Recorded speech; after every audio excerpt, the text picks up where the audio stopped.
Welcome to Season 4 of the K4B Business Podcast. Before we get into today's conversation, Canada Growth Network.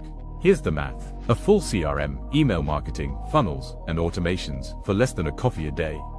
That's $47 a month Canadian with a $1 trial to start. If you're building a business and still duct taping tools together, check the link in the show notes. Question to the audience. You have achieved a lot. Why do you feel stuck, unseen, or unsure what's next? And how do you build your best chapter now? That's the core problem our guest solves. She will talk about stepping into your ENCORE era, how to stop shrinking your story, align your experience with intention and design, and a next chapter built on clarity, courage, and legacy. If you're a founder, executive, or professional at a crossroads, this conversation is for you. Our guest today is Paula Washington.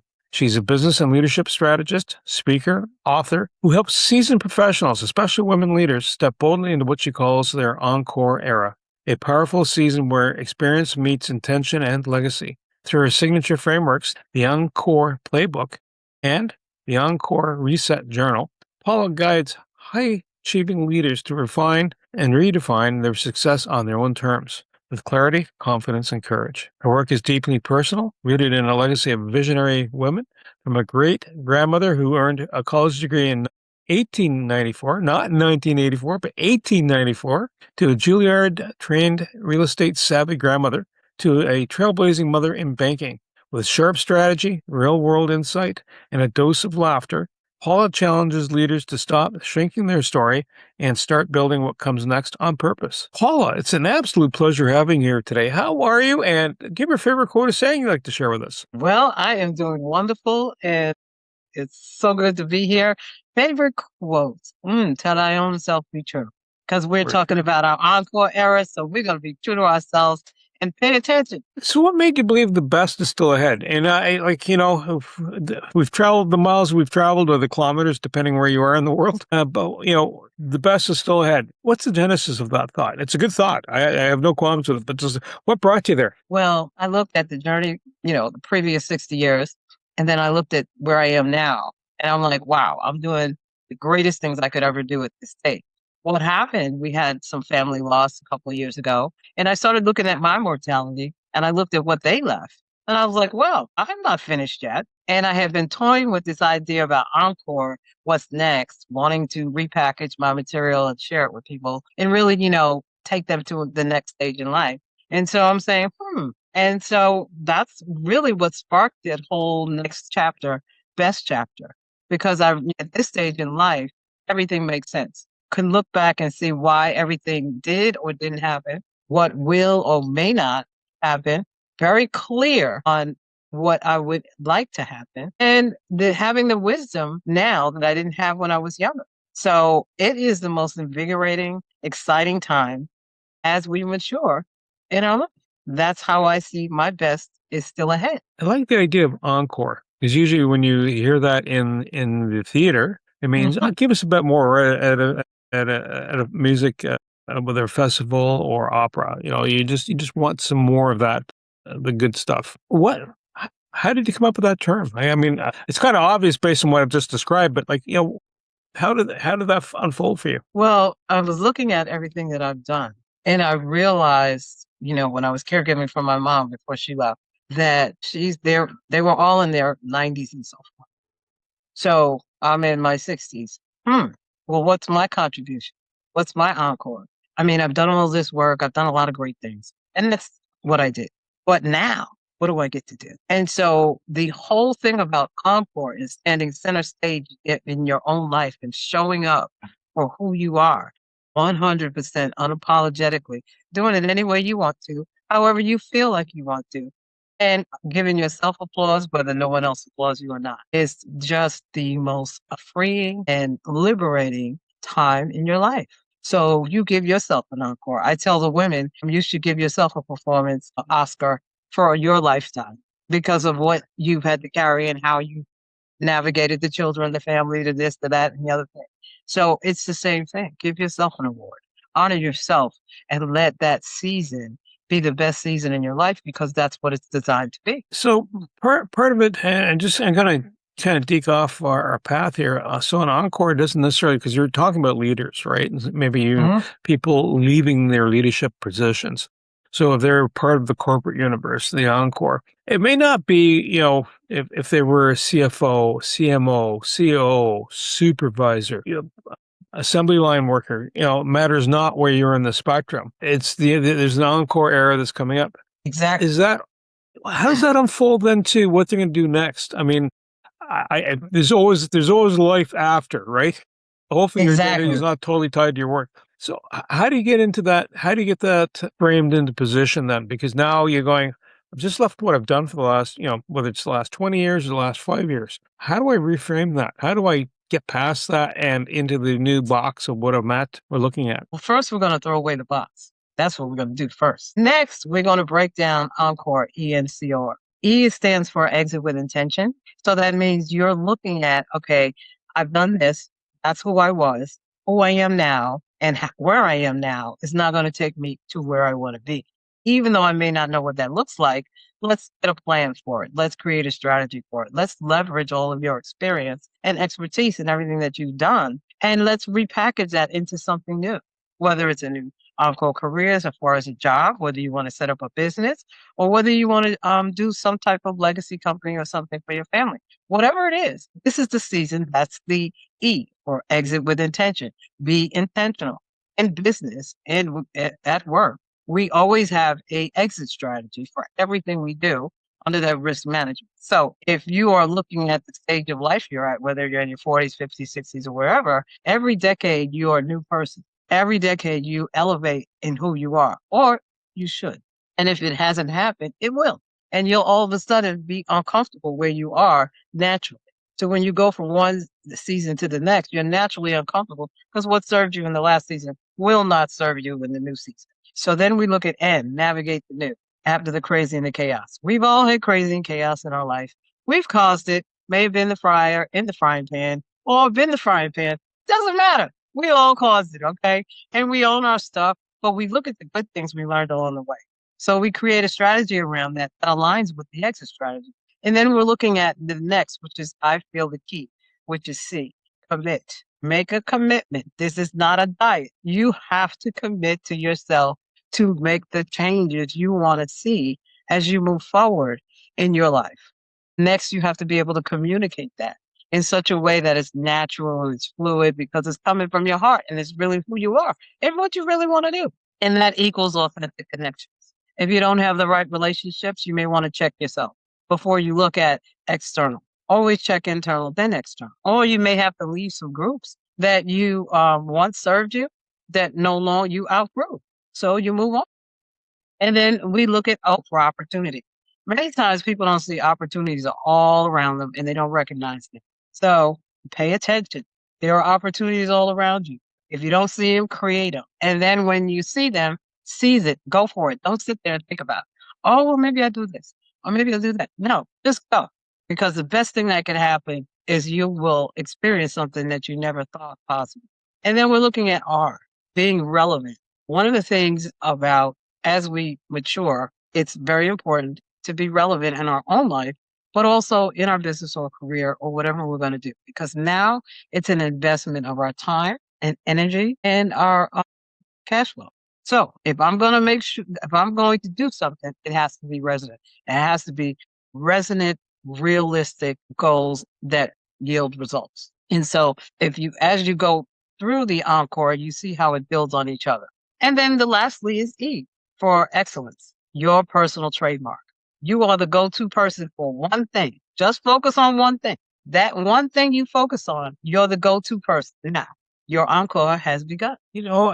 As you were describing this, and I'm thinking back about your family tree, that is just embodies it all the way through from your great grandmother and going forward. So I guess that was part of the your reflections looking back, where your family have been and what they have done and what they have achieved. It's a really good story, and to me it speaks volumes, right? It speaks volumes with the tenacity and the willingness to explore and to do more success. That's true because it wasn't that they were looking for success. They were looking to be who they were. at a time when they weren't allowed or shouldn't have been. And so they didn't care. They just did it. It wasn't a question. You know, they just went to school. My great grandmother went to school, graduated in 1894. Yet she was cum laude and everything. And then her daughter goes to Juilliard, becomes a pianist, and then that goes into real estate so that people could purchase homes that weren't allowed to live in certain neighborhoods. Because our parents, my great grandparents, had to have their attorney purchase their home, even though they were paying cash because they had a business. So then you look at my mother, who was the only female manager in a branch in a bank, where the only other women were tellers and secretaries. And then she happened to be a woman of color at that time. So it wasn't as if they went into this stuff thinking they were going to change anything. This is their reality. And they'll say, okay, let's make the best of it. You know what I mean? And the courage and all of the things, leadership skills and all that stuff they learned along the way and how they lived their life. I saw excellence in them. I saw them I saw the dignity come through them. I saw their faith. I saw their resilience because it was challenging, very, very challenging. And so we're always going to have challenges. It's how we navigate through. And what I see now, people are like, oh, well, I don't know if I want to do it. Stop something else. Get to work. Do something. Okay? Because if you're sitting there wallowing in it and whipping, and being all wishy-washy, you'll never achieve anything. So just do something. It doesn't even matter if that's the thing you're going to continue with, but you have to do something. Yeah, it's either sink or swim, and start swimming. Or at least tread water just a bit. Yeah. I want to swing back to the professionals that you end up having chats with, because sometimes things are available. The resistance is just you, the person, not the environment. And so nothing's saying, you can't do this because you're not, and fill in the blanks, whatever they are. How do you get a person then to go, listen, you got it, now plug in or go forward, or move forward? How do you get them to kind of pony up and go, okay, let's go? Well, it's a matter of options. We have one option. You can stay where you are and you can whine about it and be unfulfilled, miserable, and what have you, even though nothing is wrong. Or you could try something new and the thrill and the excitement of seeing what you have never achieved. Which one do you want? It's a very simple door. Now, of course, you're going to go through the second door. Of course, you may have some fear, because we always have fear when we've done something that we've never done before. And the confidence is like, not so sure, but go. So that whole thing about going, that's it. How do you know when someone's ready to pull the trigger, as opposed to if they're thinking about it, they haven't got the gumption up yet, they haven't built up the inertia, for lack of better words, I guess. How do you know they're ready to pull the trigger and go, okay, let's go, right? Let's make this happen? Well, there's an action that they do. Excuse me. I started with a new client yesterday, and she quit her job. She was ready to go. She says, I just quit 2 weeks ago. I need a business coach. I've started this business while I was working, and I realized I don't want to be on the job anymore. She was a very high-level executive, and she just said, I had enough. She didn't want it. And so they'll leave that way. Then there's another type of person that says, I want to leave, but I'm concerned about this, that, and the other. So they need an exit strategy. Once they can see it on paper or the tool or assessments that I use, prove themselves out, they're ready to go.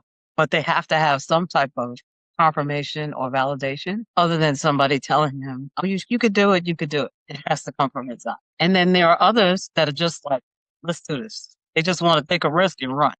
And so that gives you kind of a variation of how people think. You find it, like you talked about someone who's been corporate, like two of them that have been corporate. One, you know what, that's it, I'm out of here. I pulled the pin. And another one who's going, I'm kind of ready, but I'm not, so that they don't have their sea legs per se, or like you said, the plan mapped out. But if you're running the business and you're going, my gosh, I'm on a treadmill, I don't know if I want to do any more treadmill runs.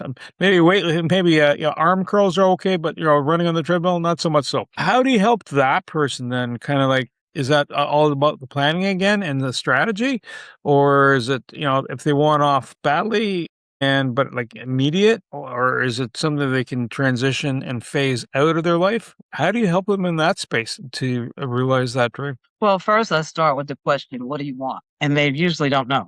Then I say, what are you afraid of? And then they kind of look and they don't want to say.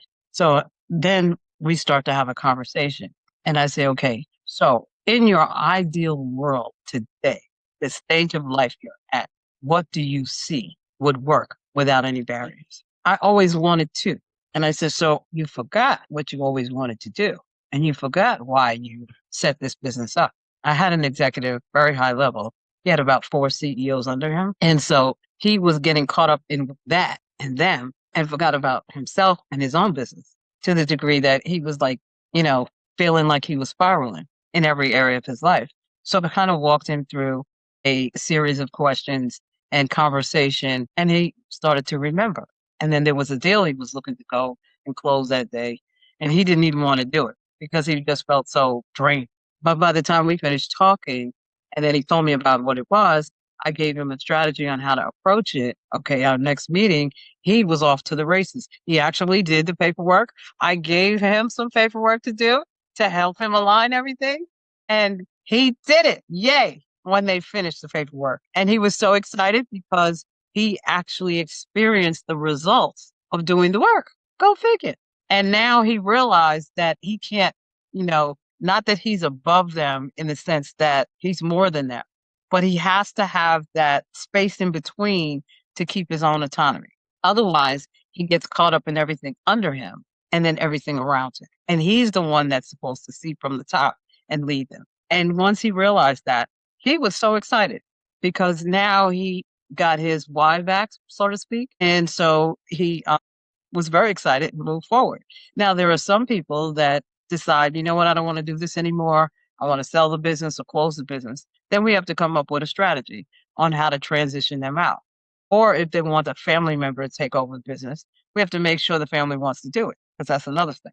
So there's so many different scenarios that can happen, but what they want doesn't always match what the people they want to do what they want come together. So we have to ensure that that happens. And so, it's a lot of conversation. It's mapping it out. It's helping them get their vision back, get their why back, and enjoy it.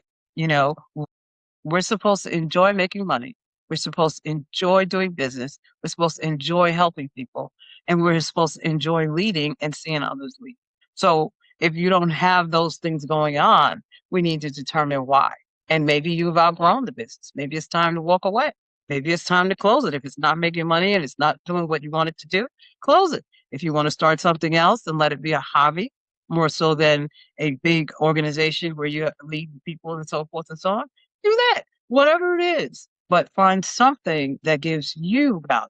Because once you receive value from what you set up, then you can do anything because you're internally motivated. You ever find that some people, and almost reflecting back, some people are really good in high school, let's say doing sports, right? They're the quarterback or in hockey, you're the goalie or a forward, whatever the position or whatever the role is. It was at some point in time, you're super good at something in your space. And then time on. And as we all know that our bodies will go, hold that thought. You are not as limber as you once were, 40 years later down the pipe, right? Are there times where people get stuck in the glory days? And, Absolutely. how do you shake that tree? It's like, kudos to having that success. Never to take that away, ever, but what happened 40 years ago? I got a jean jacket downstairs when I was 16. I tried putting it on. I couldn't fit my forearm down the sleeve. I'm thinking, what the heck happened? Obviously, my body moved, grew, right? But yeah, how do you get people past that mode? You hand them a jean jacket and try to put it on, metaphorically? yes, in a way, reality. Okay, so you play college. You may have played football in college. You are not in college now. Your body is not in college now. So you might as well go and coach a team or find a way to be in that environment that you can contribute and participate in that'll make you happy. But don't go and recreate the glory days. I had, this is a wonderful mentor of mine many years ago. I had a women's foundation and I knew it was coming towards the end of running that because I built it, so forth and so on. And I said, well, we're going to do this event, this, and I was sitting down and talking to her. She said, Paula, you're finished. You're done. It's not going to happen. You notice things are slowly drying up and the market is shifting. So you need to get out because you really are not passionate about it. You just want to do it because this is what you've done. Let it go. And I gave her all these excuses and she didn't say a word. And, silence will teach you a lot of things. one, shut up. But two, it doesn't matter. The answer's still the same. Let it go. And I did exactly what you said. Although I did one more event and it'd like to take me out. But I did let it go. And I'm so glad that I did, because many of my peers that stayed in that realm, there were a lot of changes going on in the states and the funding and all of this other kind of thing. And there was a lot of fluctuation changing. And so what once was lucrative and flowing and available was no longer. And I had already moved on and started something different. And I didn't get caught up in that. So I was really happy about it. It almost sounds like a Darwinian playbook, adaptation. I mean, I use Darwinian just because it's kind of an easiest model to understand, but it's adaptation. The circumstances change. If the water's not plentiful, then either you hold on to it or you be able to find it where you weren't able to before. You have something called the ENCORE playbook. Yes. Can you flesh that out? What's that all about? How does someone get into that, and how do they participate? Well, the ENCORE playbook was actually when I relaunched my business last year after the losses that I talked about earlier. And I relaunched my business in a different way. And I put all of my, not all of my, but a lot of my trade secrets in there. And one was a strategic life plan. And I aligned that with your business aspirations, whether you want to do an ENCORE career, whether you want to set up a business or whatever it is you want to do. And I aligned the two together, put in the case studies and all of the work that I've done over the last 20, 30 years, and put it all in one small little capsule. There are a lot of lessons in there. There are a lot of tools in there. There are a lot of things that can help you set up a plan and move forward immediately, if you're motivated. And then there are those things in there that'll take you time over time. So the ENCORE framework is in there. And that leads everything in all of the areas of your life, personally, professionally, socially, spiritually, physically, and emotionally, all those things. And then your hierarchies in the area of intelligence hierarchy, your emotional hierarchy, and then humility, emotional humility, your intelligence humility, and then your hierarchical humility. And what I mean by that is, as you mature, of course you excel. But as you excel, there's a level of humility that should be present in order that you can embrace where you're going, even though you may know a lot or you may experience a lot, but understanding how to use that for the greater good, as far as the team, as far as yourself, as far as your family and everyone else, and being able to share that in a way where everyone else can enjoy it. So in the ENCORE playbook, what people experience when they read it is a lot of, oh, wow, that's what that meant back then when I didn't get the job, or when I didn't get this, when I didn't get that. Oh, wow, that's why I got that, or this is why that happened. So it's a very powerful book. And then I created the reset journal because my clients asked for it last year. And then my previous clients, they said, well, they wanted it. And so I launched that in December. And so I'm doing a workshop this weekend, walking people through the reset journal. And what it does is it takes you through the lessons in the playbook, that first level of it. Whatever plan you don't have, we'll establish that, put a shape around it so that for 2026 and beyond, you have a clear path of where you're going.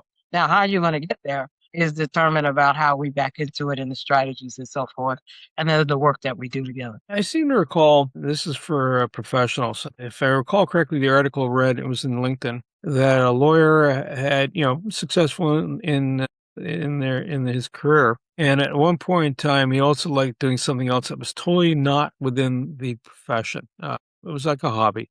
I think it was dealing with plants, flora. Mhm. And it was just a passion. And how do you figure out, been doing this a really long time, like you said earlier, right? Your coach is going, yeah, it's time to shift gears and do something else. How do you find that something else? Is it something that you have an underlying passion and interest in? And the reason I'm kind of going, is that sometimes, I like the idea of owning a cottage, and it really sounds great up till the time that you go, well, yeah, I got to make sure I got to go up there and open it, close it, maintain it. So it's another house. All right. So it's not so bad if you have a team with you doing it, but how do you find that? I like to do that, but is that my smart move next step? Well, one thing I tell everybody, there are no guarantees. Well, there's one guarantee. If you bet on yourself, you'll always win. So whatever it is you pursue, you're going to win. how you win. We don't know the outcome, but you're responsible to establish something. So yeah, I have assessment tools and different things that I use to help them kind of figure out what they want. If they want this to be profitable, then we have to look at it in one way. If they want to have fun and let it be just something they do from time to time, if they make money, they do. If they don't, they're not really concerned. That's another thing. And then if they want a combination of both, like a seasonal business, I've had some clients that were retirees and they call it the side hustle. And I said, first of all, we're not going to call it a side hustle because at your stage in life, you ain't hustling to do anything. But if you want to say your business that you do, and it's a seasonal business, so you're only looking to work 2 quarters a year, then whatever the service you're providing or whatever you're doing, you want to adjust the business as such. In you're talking about the hobby thing. My sister loves to cook. She's pastry, all of that kind of stuff. So when she got laid off from her job, she started making cakes and so forth. And so she only did them seasonally because she didn't want her passion to be turned into a hardcore business that she didn't get to enjoy because she used that as a way to relax. And so if the passion is something you like doing and it makes people happy, you may want to be a vendor. You may want to do a franchise. You may want to do things that allow you the freedom and flexibility to travel to do whatever it is you really want to do, but then you can schedule it in and be responsible with it because you schedule the time. So if you're making cakes just for the holiday seasons, great. Then the rest of the year, you're fine because you're only doing it for the holidays. So that's 2 or 3 weeks out of every quarter. You're good. You want to get a vendor booth and sell all your books or whatever it is you create, do that. If you want to travel around the world and you want to set up, you know, to a lot of people travel and go to all these different conferences and vendor shows and things like that. They like it. It's fun for them. So their business actually isn't what they're selling. They like to travel and they like to be around people and they like to talk to people. So they create something that gives them opportunity to do that. So those are kind of out of the box creative ways in which people get to express themselves and enjoy it. And they get to make money if they want to. Almost as you're describing this, and I'm thinking of past colleagues that have retired, in the corporate, just like, life's going along. Yep. Pension time. And some of them ended up getting side gigs. They never even started a business. They did a side gig instead, right? And then, on and off, and earn good coin. And I guess the question I'm getting at here is the client that you're helping, are they the person that goes, yeah, was over here? And if I'm looking at someone that's, a little more seasoned, if I can say it that way, more mature. And Yeah. are you helping those folks? I'm trying to determine who your client base is. Is it the Well, person well, who's leaving and looking to create their own work, or looking to leave and also maybe work as a side gig? Or is it all both? It is the midlife individual 50 and beyond because they're ready to make a change and they're preparing for the next stage of life. It is not the person that has one focus and only wants to go in one direction. That's not my client. Mine is the midlife individual preparing for next pre and post retirement, or if they're in business, they want to transfer the business to the children, or they want to sell the business. They want to go set up another business. They want to do something. And so it's that individual that's internally and self-motivated, but may not have a direction, and then may be a little fearful because this is a big leap for them. When someone decides to close a business and then take some time off and then figure out what they want to do, that's a big leap for an individual, especially if they've been doing it a long time and it's been their passion project. So a lot of times people have passion projects, which are called side gigs or whatever, whatever, whatever. And so now the passion project has its own little assessment and conversation that I walk with them on, because then I know, okay, this is a passion project for you. You are an educator. You want to go back and help principals, but you don't want to be in the school system. You don't want a long-term contract. You just want to go in there, teach a little bit, share your book and your rah-rah, and help them get from one stage to the other. Okay, so you only want to work how many, 2 quarters a year? Yeah, that's all I want to do. And I had a client like that.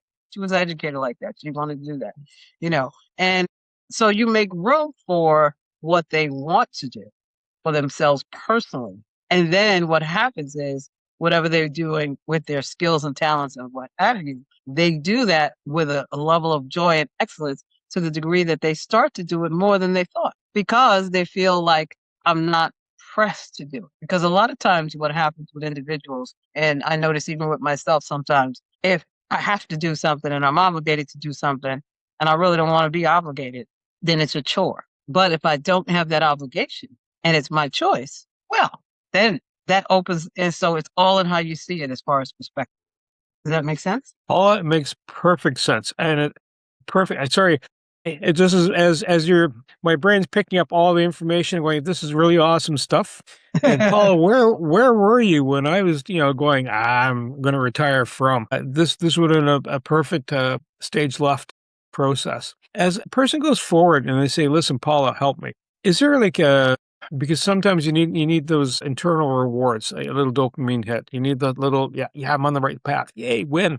Right. And I'm not talking massive ones. It's like someone dropped a pot of gold in your lap, so to speak, today, and tomorrow's a pot of diamonds. But what should they be looking for as encouragements as they're moving forward, as they're going into that space and following you? Looking for what they're looking for is to see themselves excel and have that personal satisfaction that's internal. And then as that continues to grow, guess what happens externally? People start to say it to you. People start to encourage you. You start to build momentum and you start moving out in directions that you never thought you would go in. Then opportunities come to you. And then you get paid what you want to get paid, and that's a big encouragement. How I got started, which most people don't know, I had gotten downsized from corporate. I was in training and development.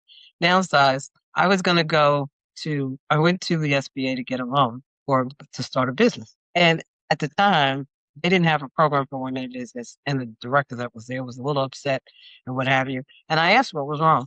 And so she said, well, we have this and the funding, but we don't have a program.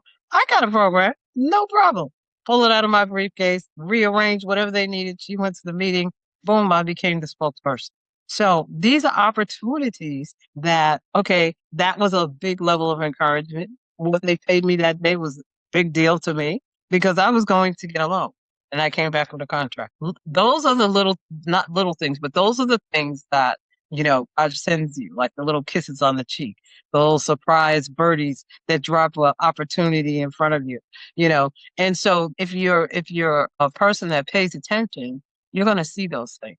And when you see them, you're going to smile like, and those are the things that you write down. You're grateful for. I'm grateful for this opportunity today. I'm grateful for this. And they start to build up. And then you start to have a level of expectation and your confidence goes through the roof. You find, because the population is 50% male, 50% female. I'm not going to get into the different variations of themes that it can possibly happen. But on average, we're either male or female. Do you find that for women, this is a harder journey?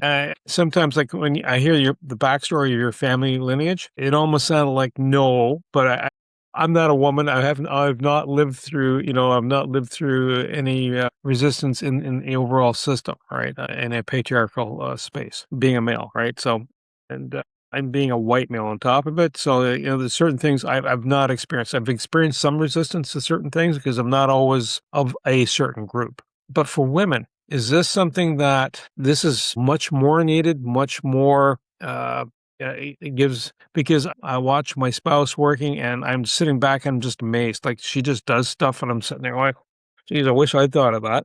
Right. And that's in her workspace. Do you find that women need more encouragement, or it's something that's underfilled in the space of support? I'll say this. It is harder for us because society set it up as we were to serve everybody and not be an individual and to lead in who we are. We were good to take care of the family, do all of this. Growing up, I heard you go to college, you get married, you work 30 years, you retire, have children, all that. But that's not who we are as women. Those are roles that we play. And so one of the reasons that ENCORE is so precious to me, especially for women, is because we were taught to live in our roles as our identity and not our identity as a woman who is intelligent and has the right to enjoy life on her own terms, whatever that is, and whatever it looks like in business, in family, whatever. So yes, it's easier for the white male. When I was talking about my mom, she was the only Black female in leadership. And and everybody else in the bank were white males. So of course my dad goes every 6 weeks or so and sits down and has lunch with her boss to let him know I'm here to support my wife because she had to deal with a lot of stuff. Now, it wasn't that she went in there wanting to be a trailblazer. They set her up. It was a setup.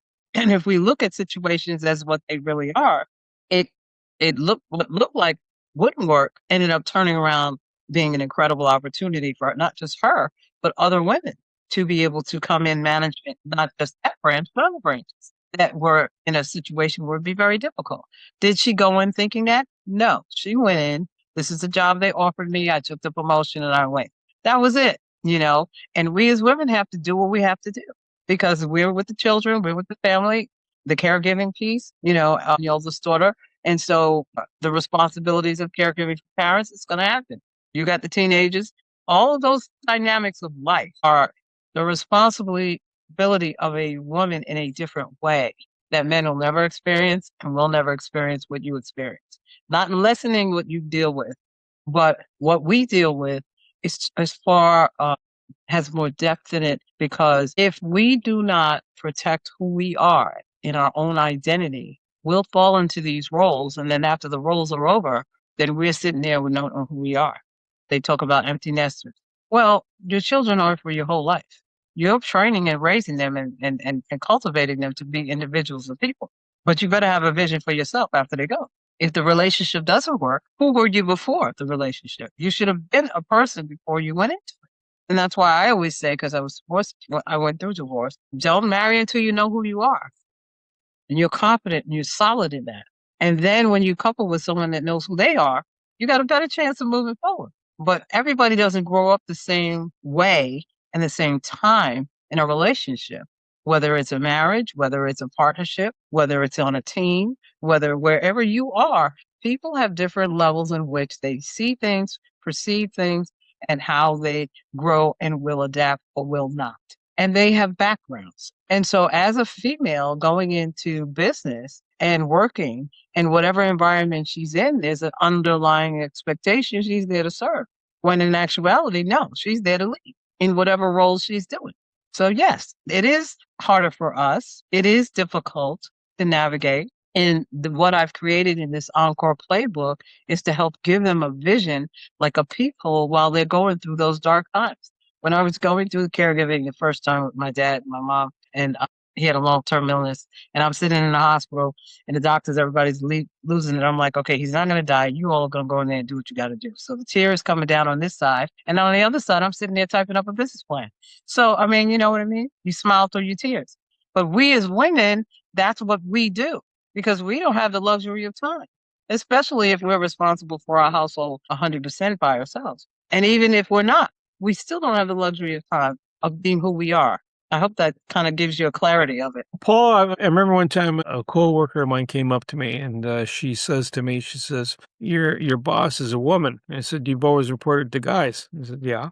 She says, notice any difference? I said, I don't look at my boss as a woman. I know she's physiologically a woman and I respect that, but I've never viewed her as a woman. I viewed her as my boss, right? So that, just if we had to turn left, we turn left, we turn right, go, slow down, whatever the instructions were. So yeah, no, and I can fully appreciate it. The reason I'm asked the question is that for the audience perspective, all right, what does that mean? And some people will understand it, and some people who are women might not understand it even. They might understand the circumstance, but like you have to be more. So is it a reinvention? Is it a strategy or is it a psychological shift? What is the ENCORE program? The ENCORE program is betting on yourself, taking the risk for your next step, your next chapter, the best season of your life. We're not going to reinvent what already happened because I'm not the person from that yesterday, but I am going to blossom into today. And this is who I am. This is how I want to show up. And this is how I'm going to share it with you. So we look at it from that perspective. It's the next. It is not yesterday. It's next. And it's now. So, Paula, do you have any books or podcasts you want to share with the audience that are out there? Yeah, I do have my ENCORE playbook and the Reset Journal are on Amazon, and you can get them on my website, paulawashington.com. Also, I have a YouTube. It's at Paula Washington on my YouTube. And Instagram is I am Paula Washington. So those are the ways that you can reach me. Paula, I want to say thank you so much. Really appreciate your time today. And to you, the Knack for Business listeners, you know what? Paula's has a super rich background story about being surrounded by women who refuse to live small, and from her great grandmother earning a college degree in 1894. I mean, it's kind of hard to fathom those days, but those are the old days relative to today, considering it's 2026 now, right? So just a wee bit of time's gone by, and breaking barriers in the banking industry, and understanding it wasn't so much the goal wasn't to break the barrier as opposed to I need work, and this is the job I can do. And so if you are from the Knack for Business listener space, if you're looking to go, listen, I want to transition out, I want to shift my gears. I'm a little more in the material side of the fence, reach out to Paula. It just might offer you that opportunity to shove off into a new direction and become a better you. Everything you heard today is for educational purposes only. It's not professional advice. Before you act on anything, talk to a certified expert in your area. Your accountant, your lawyer, someone who knows your situation. We share perspectives. You make the decisions. Want more? Head over to blog.knack4business.com, packed with practical episodes on AI, marketing, leadership, and growth. No fluff, just the good stuff. Subscribe while you're there. Until next time, keep building.